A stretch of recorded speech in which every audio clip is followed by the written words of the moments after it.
गुरु शिष्य शिक्षा में आप सभी का स्वागत है। आज मैं रेशियो एंड प्रोपोर्शन का पार्ट 5 शुरू करने जा रहा हूं और उम्मीद करता हूं कि आप लोगों ने रेशियो एंड प्रोपोर्शन का मेरा 1 to 4 पार्ट देख लिया होगा। अगर आप लोगों ने नहीं देखा है तो जाकर देख लो, मैं डिस्क्रिप्शन बॉक्स में लिंक दे चुका हूँ। तो चलिए शुरू करते हैं। ये जो क्वेश्चन है हमारा, जो बोर्ड पे दिख रहा है आपको, ये बार बार कम्पिटिटिव एग्जाम्स में पूछा जाता है, चाहे एसएससी हो चाहे रेलवे हो, किसी भी कम्पिटिटिव एग्जाम्स में ये बार बार पूछा जाता है इस टाइप का क्वेश्चन है हमारा, if the price of a product is increased in the ratio 5:6। एक प्रोडक्ट के प्राइस में बढ़ोतरी हुआ है 5:6 के रेशियो में, ठीक है, अगर बढ़ोतरी होता है तो। और कंजम्पशन ऑफ दैट प्रोडक्ट, उस प्रोडक्ट के कंजम्पशन में मतलब खपत में, सेवन में भी बढ़ोतरी हुआ है 8:11 के रेशियो में। Then find the percentage increment in the expenditure done on that product. तो पूछ रहा है हमसे उस प्रोडक्ट के एक्सपेंडिचर में कितना परसेंटेज का बढ़ोतरी हुआ है, कितना परसेंटेज इंक्रीज हुआ है उसके एक्सपेंडिचर में, ठीक है। तो ये है क्वेश्चन हमारा। तो इस क्वेश्चन को बहुत ही शॉर्ट ट्रिक से बनाएंगे हम लोग। सबसे पहले आप ये चीज़ देख लो, क्या है हमारा, product is increase in the ratio 5:6। मतलब अगर मैं बात करूं इंक्रीज इन प्राइस का, मैं अगर बात करूं increase in price, increase in price क्या है हमारा, तो 5/6। कहने का मतलब ये पक्का, ये तो पता है आपको, जो 5/6 इसका इंक्रीज्ड प्राइस है, मतलब बढ़ोतरी हुआ है। इसका मतलब क्या है, ये ओल्ड प्राइस था और ये क्या था हमारा, न्यू प्राइस हुआ हमारा। ओल्ड प्राइस क्या था हमारा 5 और न्यू प्राइस क्या हो गया हमारा 6, ठीक है। और इंक्रीज इन कंजम्पशन का अगर मैं बात करूं तो वही सेम चीज, increase in consumption, increase in consumption, उसके सेवन में, खपत में कितना का इंक्रीज हुआ है, तो देख लो आप 8/11 है, तो ये 8/11, ठीक है।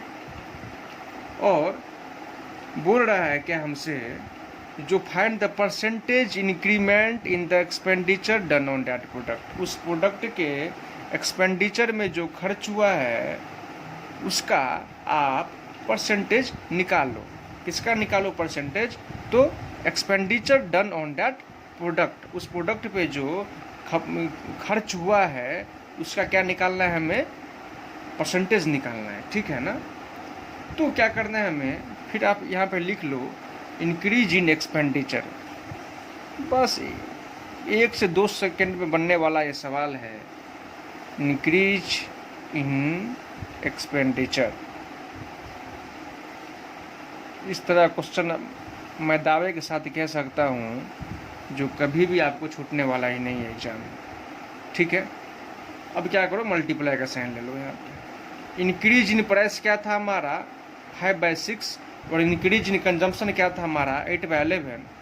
तो इससे हम इंक्रीज इन एक्सपेंडिचर तो निकाल सकते हैं ना, कितना खर्च हुआ, खर्च में कितना का बढ़ोतरी हुआ है, उसका कैसे निकालेंगे हम लोग। तो 5/8 जा क्या हो गया 40, ठीक है, और 6/11 जा कितना हो गया 66।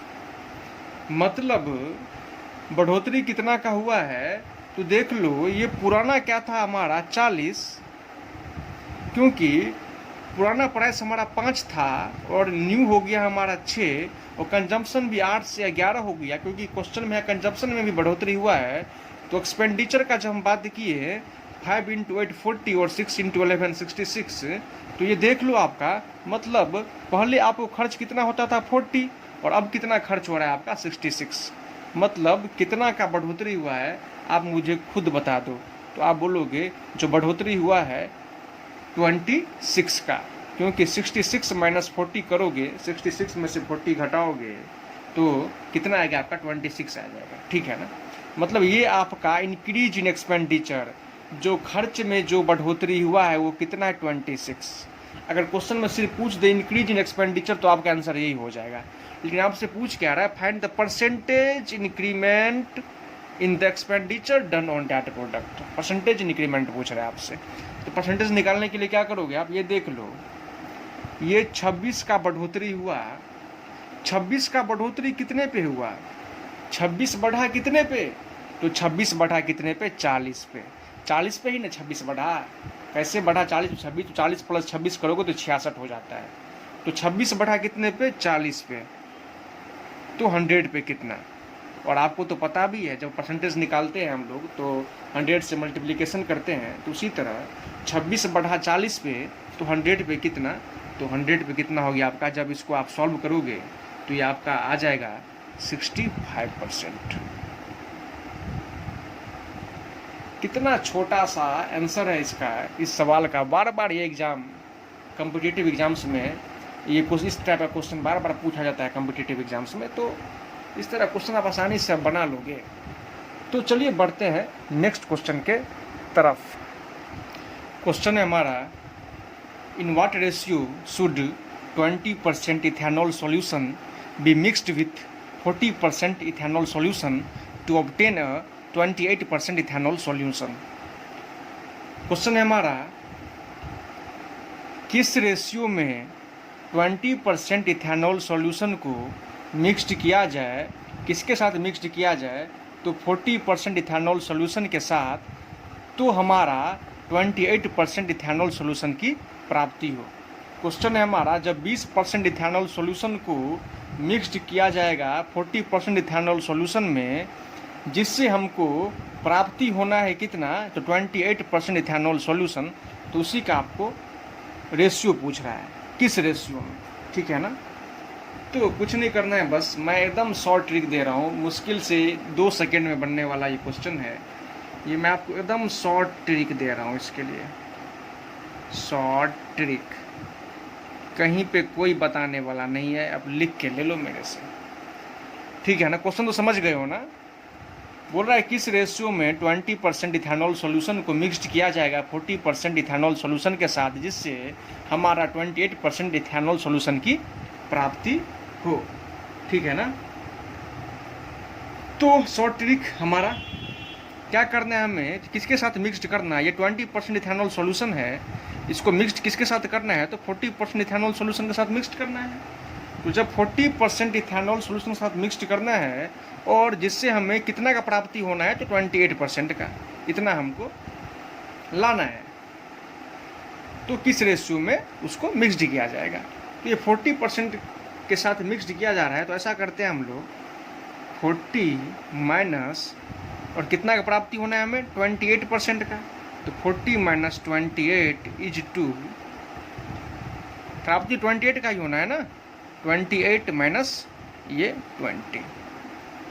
कहने का मतलब जिसके साथ मिक्स किया गया उसमें से हम क्या किए, जितना का हमको प्राप्ति होना है, मतलब इतना लाना है, उसमें से उसको माइनस कर दिए, तो 40 माइनस 28 इज टू, क्योंकि रेशियो में पूछ रहा है, तो इज टू, यही फिर जो जितना प्राप्ति लाना है हमको उसमें से माइनस कर देंगे 20% को, तो 40 minus 28 is to 28 minus 20 equals to, जब इसको आप सॉल्व करोगे तो 40 माइनस 28 कितना हो गया आपका 12 हो गया, और 28 माइनस 20 कितना हो गया आपका 8 हो गया, तो 12 इज टू 8, 12/8 को जब आप लोएस्ट फॉर्म में चेंज करोगे तो 4 3 जा 12 और 4 2 जा 8, 3:2 इसका आंसर हो गया। बस कुछ भी नहीं करना है, इसे शॉर्ट ट्रिक कोई नहीं दे सकता है।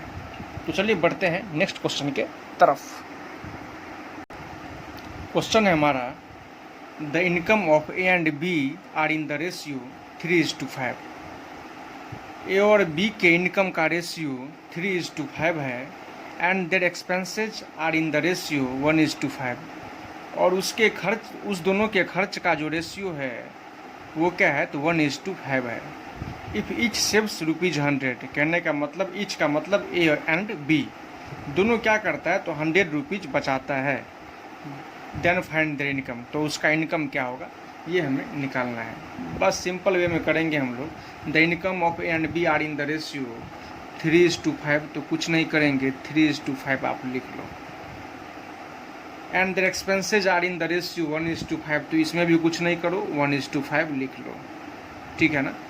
इफ़ ईच सेव्स ₹100, दोनों कितना रुपीज़ बचाता है, तो 100 रुपीज़। तो इसका भी लिख लो 100, और ये भी कितना बचाता है, तो ये भी बचाता है 100, ठीक है ना। देन फाइंड देयर इनकम, तो उसका इनकम निकालना है। तो इनकम निकालने के लिए कुछ भी नहीं करना है आपको, बस क्या करो ना, क्रॉस मल्टीप्लिकेशन कर दो, इससे इसको कर दो, इससे इसको कर दो, और इस दोनों को करने के बाद क्या करना है, इसको इससे कर दो और इसको इससे कर दो, ठीक है ना। तो जब क्रॉस मल्टीप्लिकेशन करोगे 3 5 जा कितना होता है 15, और 1 5 जा कितना होता है 5। तो 15 - 5 = 2 कितना होगा, तो 15 - 5 = 2 आपका 10 हो जाएगा, ठीक है ना। तो ये 10 के लिए अगर मैं बात करूं, और नीचे में भी क्रॉस मल्टीप्लिकेशन करना है आपको, तो 1 को 100 से करोगे तो 100, और 100 को 5 से करोगे तो 500, और 500 - 100 करोगे तो कितना हो जाएगा 400। मतलब 10 जब रिप्रेजेंट कर रहा है 400 को, तो 1 का क्या होगा वैल्यू, 1 का हो जाएगा 400/10 करोगे आप, तो क्या हो जाएगा आपका 40। 10 अगर 400 है, 10 रिप्रेजेंट कर रहा है 400 को, तो यहाँ से अगर 1 निकालेंगे तो 400/10, तो 400/10 कितना हो जाएगा आपका 40 हो जाएगा, ठीक है ना। तो बस जब 1 का वैल्यू निकल गया आपको 40, और 10 का वैल्यू था 400, उससे निकाल लिया आप 1 का वैल्यू जब निकाल लिया आप 40, तो आपको पूछ क्या रहा है, इनकम पूछ रहा है, फाइंड देयर इनकम, मतलब ए एंड बी का इनकम पूछ रहा है आपसे। और इनकम क्या था आपका, A and B are in the ratio 3:5, income of A and B. तो income of A and B 3:5 था, और एक का जब 40 निकल गया आपको, तो 40 × 3 इसको कर दो तो कितना हो जाएगा आपका 120 हो जाएगा। होगा कि नहीं होगा, 40 × 3 = 2 है, तो = का साइन दो, क्योंकि रेशियो पूछ रहा है आपसे, रेशियो नहीं पूछ रहा है, आपसे इनकम पूछ रहा है, ठीक है ना। और ये क्या था आपका, ये 5 था, तो 40 × 5 कितना हो गया आपका, 40 × 3 कितना हो गया आपका 120, और 40 × 5 कितना हो गया 200। मतलब ए एंड बी का इनकम क्या हो गया, ए का हो गया 120 और बी का क्या हो गया 200। कोई दिक्कत समझने में आप लोग को, बहुत आसान सा था। फिर से रिपीट कर दूं मैं एक बार, तो चलो कर दे रहा हूँ। Income of A and B था 3:5, और दोनों का खर्च था 1:5, और दोनों बचाता था 100 रुपीज़। 100 रुपीज़ ये भी बचाता था, 100 रुपीज़ ये भी बचाता था। तो जब क्रॉस मल्टीप्लिकेशन करोगे आप इसको इससे, और ये नीचे वाले को इससे, और इसको इससे, जब क्रॉस मल्टीप्लिकेशन करोगे तो 3 5 = 15, 1 5 = 5 होता है, 15 - 5 = 10, और 10 जब रिप्रेजेंट कर रहा है कितना को, तो कितना को रिप्रेजेंट कर रहा है उसको निकालने के लिए हम क्या करेंगे, फिर नीचे बड़ा वाला को क्रॉस मल्टीप्लिकेशन कर देंगे। 1 × 100 100, 100 × 5 500। तो 10 जब रिप्रेजेंट कर रहा है 500 - 100 बराबर 400। तो 1 कितना रिप्रेजेंट करेगा, 1 रिप्रेजेंट करेगा 400/10 = 40।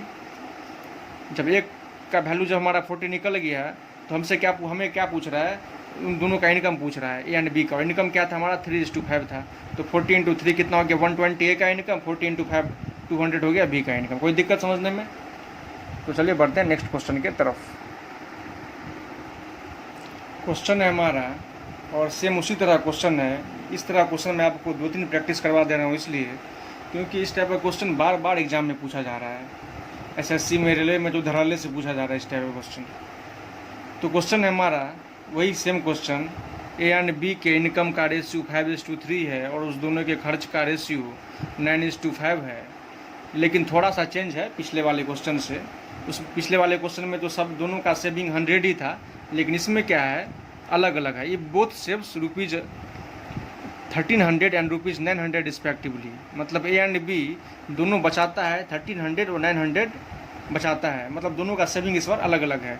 तो ये रिस्पेक्टिवली करने का मतलब, तो ये 1300 ए के लिए है और 900 किसके लिए है, तो बी के लिए है, ठीक है ना। देन फाइंड देयर इनकम, तो आपसे इनकम पूछ रहा है। बस सेम क्वेश्चन जैसे किए थे पहले वैसे ही कर देना है, ठीक है ना। अगर आप इनकम का बात करो ए एंड बी का, तो इनकम क्या है ए एंड बी का देख लो 5:3। तो 5:3 क्या हो गया आपका इनकम हो गया। मैं नीचे में लिख दे रहा हूँ, ठीक है ना। ये इनकम हो गया 5:3, ठीक है। इनकम हो गया 5:3, थोड़ा सा ऊपर।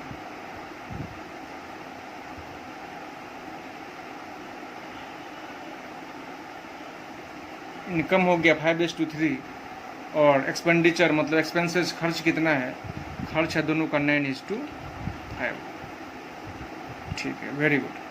9:5 दोनों का एक्सपेंसेस है, ठीक है। ये हो गया आपका इनकम, ये हो गया आपका एक्सपेंसेस, और सेविंग क्या है दोनों का, तो दोनों का सेविंग का मैं अगर बात करूं तो दोनों का सेविंग है 1300 और 900, ये दोनों का क्या है, सेविंग्स है, ठीक है ना। ए का सेविंग्स है 1300 और 900 है बी का सेविंग्स, ठीक है। यहाँ ये लिख लो, ये ए के लिए है और ये बी के लिए है, ठीक है।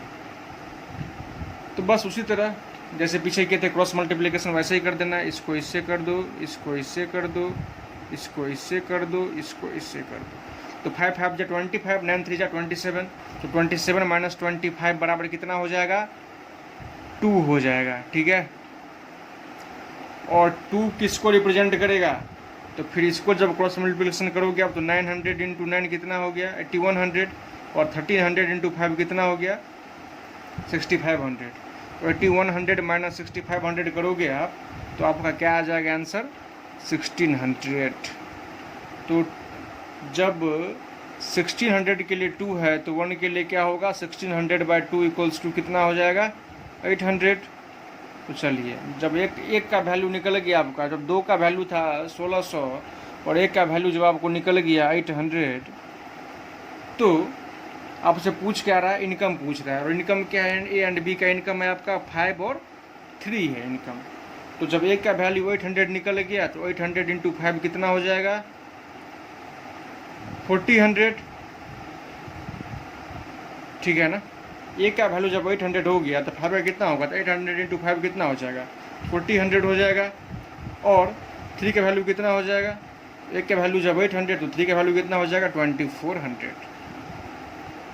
कहने का मतलब ए का इनकम है 4000 और बी का इनकम कितना हो गया आपका, 2400, ठीक है। कोई दिक्कत इस क्वेश्चन में, इस तरह क्वेश्चन रहेगा तो कुछ भी नहीं करना है आपको, बस इनकम लिख लेना है, एक्सपेंडिचर लिख लेना है और सेविंग्स लिख लेना है। तो हमने क्या किया था, इनकम लिख लिया था। इनकम क्या था, देखिए ए एंड बी का इनकम था 5:3, तो हमने लिख दिया 5:3। खर्च क्या था ए एंड बी का 9:5, तो 9:5 लिख लिया हम। उसके बाद सेविंग्स क्या था ए एंड बी का, तो ए एंड बी का सेविंग्स था 1300:900, ठीक है ना। तो दोनों का इनकम पूछ रहा है हमसे, तो इनकम निकालने के लिए क्या करेंगे हम लोग, इनकम निकालने के लिए कुछ भी नहीं करेंगे हम लोग, बस क्रॉस मल्टीप्लिकेशन कर देंगे एक दूसरे के साथ।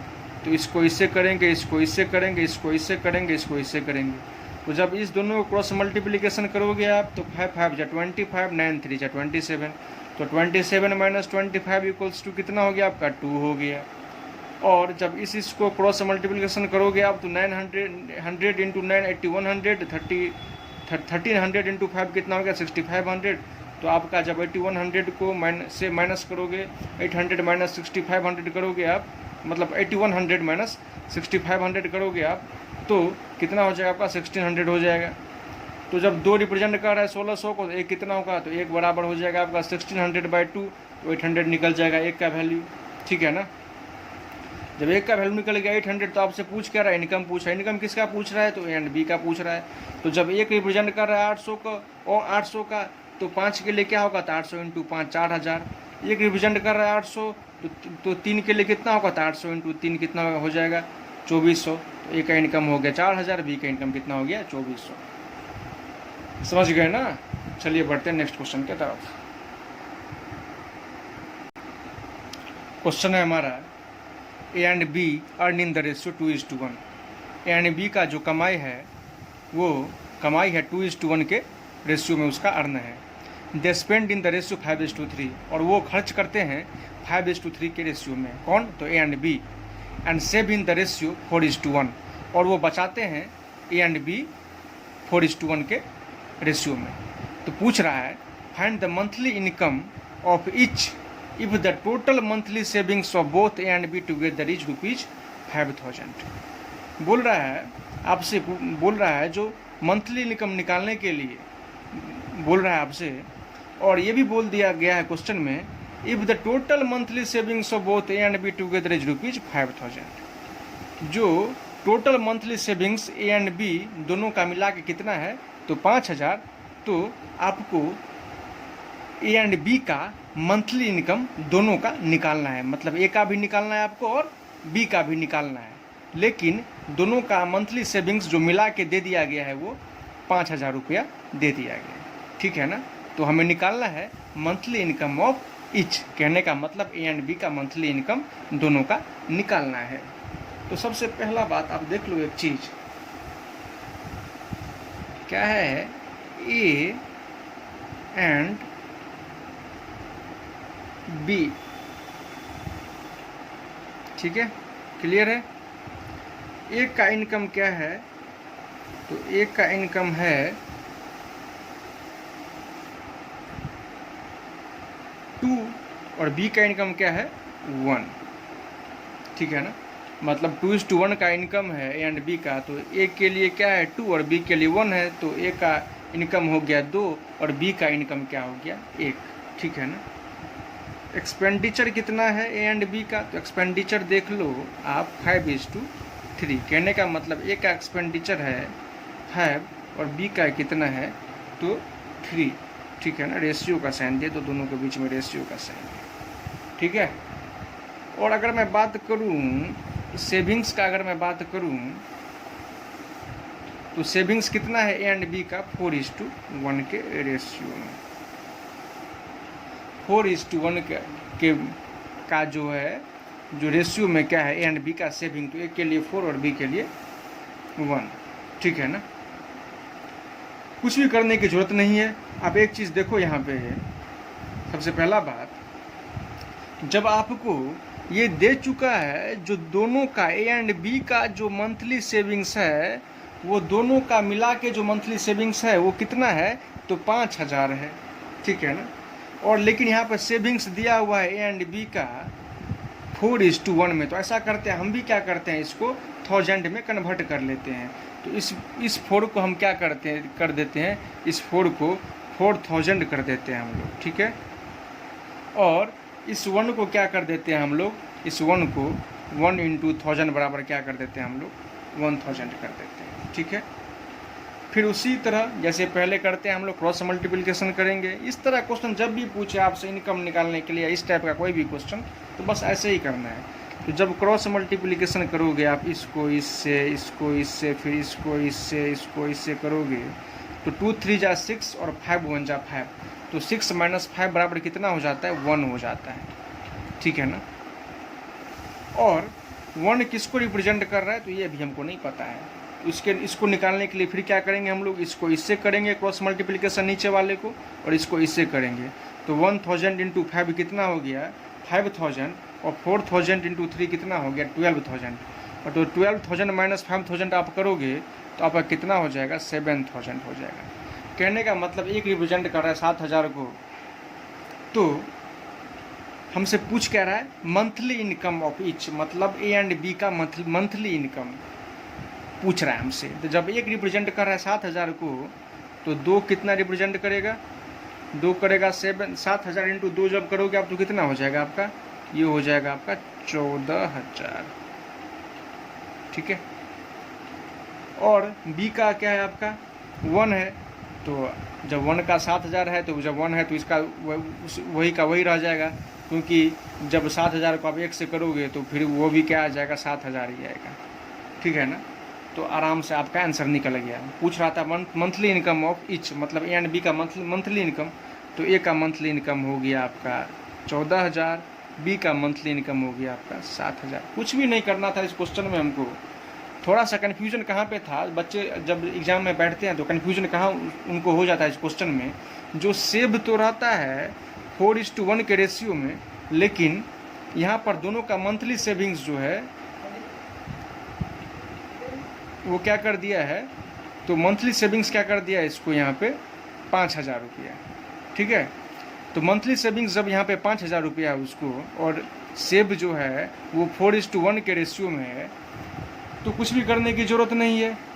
जब ये 5000 था तो इसको भी कन्वर्ट कर लो आप, तो 4 को जब आप मल्टीप्लाई कर लो 1000 से, 1 को मल्टीप्लाई कर लो 1000 से, तो ये हो गया 4000, ये हो गया आपका 1000। तो वही करना था नीचे, फिर सबका क्रॉस मल्टीप्लिकेशन कर दो, ए का वैल्यू निकल जाएगा। जब ए का वैल्यू निकल गया तो 2 का 14,000 हो जाएगा, बी का कितना हो जाएगा आपका 7,000 हो जाएगा, ठीक है ना। क्वेश्चन है हमारा, the ratio of income of A B and C is 4:5:6। मतलब ए बी एंड सी के इनकम का रेशियो कितना है 4:5:6, और ए बी सी के एक्सपेंडिचर का मतलब खर्च का जो रेशियो है वो है 2:3:4। और क्वेश्चन में दिया गया है savings of B is 1/3 of its income. और बी का जो सेविंग है, बी का सिर्फ सेविंग दिया गया है यहाँ पे, savings of B is 1/3 of its income. मतलब उसके इनकम का कितना है, बी का सेविंग्स 1/3, ठीक है। तो पूछ रहा है आपसे find the ratio of their savings. Ratio of their savings का मतलब ए बी एंड सी के सेविंग्स का रेशियो, मतलब ए बी सी के बचत का रेशियो आपसे पूछ रहा है। ये क्वेश्चन पूछा गया क्वेश्चन है, ये बहुत इंपॉर्टेंट है। बस चंद सेकंड में सॉल्व करेंगे इस टाइप के क्वेश्चन को। सबसे पहले क्या करो, आप लिख लो ए बी एंड सी, ठीक है। अगर मैं इनकम का बात करूं, अगर इनकम का बात करूं तो इनकम क्या है, ए का इनकम क्या है भाई, तो ए का इनकम है 4। बी का इनकम क्या है, बी का इनकम है 5। सी का इनकम क्या है, तो सी का इनकम है 6, ठीक है। और क्या दूसरा क्या, एक्सपेंडिचर, तो एक्सपेंडिचर भी लिख लेता हूं मैं, एक्सपेंडिचर, ठीक है ना। तो एक्सपेंडिचर क्या है, ए का है 2, बी का है 3 और सी का है 4, ठीक है ना। ये एक्सपेंडिचर हो गया। अच्छा एक चीज़ बताओ आप, यहाँ पर दिया गया savings of B is 1/3 of its income. मतलब बी का जो सेविंग्स है उसके इनकम का क्या है 1/3 है, मतलब 1/3 है। तो अगर हम यहाँ से अगर बी का, मैं एक चीज़ बताऊँ आपको, जो बी का जब 1/3 ऑफ इट्स सेविंग है, मतलब इनकम है, तो कहने का मतलब 3 इनकम हो गया और 1 सेविंग है, यही हुआ ना। जब 1/3 ऑफ इट्स इनकम अगर सेविंग है इसका बी का, तो मतलब 3 इनकम है इसका, 3 हो गया इनकम और सेविंग, मतलब बचत कितना है, तो 1। तभी तो savings of B is 1/3 of its income है। मतलब उसके इनकम का, जो बी का जो इनकम है उसका ये क्या है, तो 1/3 उसका सेविंग है, तो 3 क्या हो गया इसका इनकम और 1 क्या है इसका सेविंग, ठीक है ना। तो इस तरह से अगर हम निकाल लें तो सेविंग्स हो गया इसका 1 और इनकम हो गया इसका कितना 3। तो यहाँ से एक्सपेंडिचर हम निकाल सकते हैं, बिल्कुल निकाल सकते हैं। जब ये पता है आपको जो इनकम 3 है और सेविंग्स 1 है, तो एक्सपेंडिचर कितना हो जाएगा। जब उसका कमाई इनकम है 3 और 5 है इसका सेविंग्स, 1 है इसका सेविंग्स, 1 है इसका बचत, तो खर्च कितना हो रहा है। कोई आदमी अगर 3 रुपया कमाता है और 1 रुपया बचाता है, तो खर्च कितना हो गया, खर्च हो गया इसका 3 में से 1 गया 2। मतलब बी का जो एक्सपेंडिचर है, बी का जो खर्च है वो कितना है 2, क्योंकि 3 रुपया इसका इनकम था और 1 रुपया इसका सेविंग था। 3 में से 1 अगर वो बचा लेता है तो बचता कितना है उसको, 2 बचता है। खर्च कितना होता है, तो 2 होता है खर्च, तो 3 में से 1 कितना हो गया 2, ठीक है ना। तो जब ये निकल गया हमको, तो कुछ नहीं करना है हमें बस समझना है इस चीज़ को। तो हम क्या करते हैं, ये जो हमारा इक्वेशन है इसको ऐसा करते हैं, बी वाले केस में जाते हैं। बी का इनकम है 5 और एक्सपेंडिचर है 3, तो हमको बराबर करना है इस दोनों को। तो इसको मल्टीप्लाई कर देते हैं 3 से और 3 को मल्टीप्लाई कर देते हैं 5 से, तो 5 3 जा 15, 3 5 जा 15, दोनों कट जाएगा। लेकिन हमको लाना क्या है, तो हमको 3 is to 2 लाना है बी का। बी का रेशियो क्या लाना है हमारा 3:2, मतलब इनकम और एक्सपेंडिचर, सबका तो इनकम एक्सपेंडिचर ही ले रहे हैं ना, तो इसका भी इनकम और एक्सपेंडिचर ही ले लेंगे। और आपको तो मैं पहले ही बता चुका हूँ, जो वो कमाई है उसका इनकम है 3, बचा ले रहा है 1, तो खर्च कितना किया, वो 3 में से जब 1 बचाया तो उसका खर्च कितना हो गया, 2 हो गया खर्च उसका, मतलब एक्सपेंडिचर 2 हो गया उसका। तो इनकम और एक्सपेंडिचर का रेशियो कितना हो गया 3:2, और हमें लाना है क्या रेशियो 3:2 लाना है हमें। तो ऐसा करते हैं हम लोग, अब फिर से इसको 3 से मल्टीप्लाई कर देते हैं, और एक्सपेंडिचर जो 2 था इसको 2 से मल्टीप्लाई कर देते हैं। तो ऐसे में क्या होगा 3:2 इसका बच जाएगा, ठीक है ना। अब क्या करो आप, अब क्या हो गया 4, जब आप मल्टीप्लाई करोगे तो एक चीज़ देख लो आप, क्या हो गया आपका 3 3 से क्या हो गया आपका 9, ठीक है ना। और ये कितना हो गया, ये अगर आप करोगे 3 3 जा 9, तो 9 4 जा 1 के लिए कितना हो जाएगा 36, 3 3 जा 9 है, तो बी के लिए कितना हो जाएगा 9 5 जा 45, मतलब सबको मल्टीप्लाई कर देंगे। 3 3 जा 9, 9 इंटू 6 कितना हो गया 64। फिर इसी तरह 5 2 जा 10, 10 को मल्टीप्लाई करना इससे भी और इससे भी, जब मल्टीप्लाई करोगे तो 10 इंटू 2 कितना हो गया 20, 10 इंटू 3 कितना हो गया 30, 10 इंटू 4 कितना हो गया 40, ठीक है ना। तो क्या पूछ रहा था आपसे, आपसे क्वेश्चन में पूछ रहा था find the ratio of their savings. तो सेविंग्स कितना हो जाएगा, इनकम है, एक का इनकम है 36, ये ABC लिख लो आप, एक का इनकम है 36, और अगर वो खर्च करता है 20 तो बचाता कितना है, तो 36 - 20 बराबर कितना हो गया 16। बी का भी देख लो, इनकम है 45 और खर्च कितना कर देता है 30, तो बचाता कितना है, तो सेविंग 45 - 30 बराबर कितना हो गया 15। और सी का देख लो, 64 जब इनकम है और खर्च कर देता है 40, तो कितना बचा आपको इसका, सॉरी यहाँ 54 लिख लो आप, क्योंकि 9 6 जा 54 हो जाएगा, तो 54 - 40 कितना हो गया आपका 40, ठीक है ना। तो 15:14 आपका क्या हो गया आंसर हो गया, ठीक है ना। कुछ भी करने की जरूरत नहीं था इस क्वेश्चन में, ABC का इनकम लिख लेना था, तो इनकम क्या था ABC का 4:5:6, और एक्सपेंडिचर क्या था 2:3:4, ठीक है ना। और बोला गया था क्वेश्चन में savings of B is 1/3 of its income, मतलब जो बी का जो बचत है वो उसका जो इनकम है उसका 1/3 है, तो 1/3 ऑफ इट्स इनकम मतलब 3 में से वो कितना बचाता है, 1 बचाता है। तो ऐसा कर सकते हैं हम लोग, इनकम उसका 3 हो गया और सेविंग्स 1, बचा लिया 1, तो इस एक्सपेंडिचर हम निकाल सकते हैं कि नहीं निकाल सकते, कितना खर्च किया।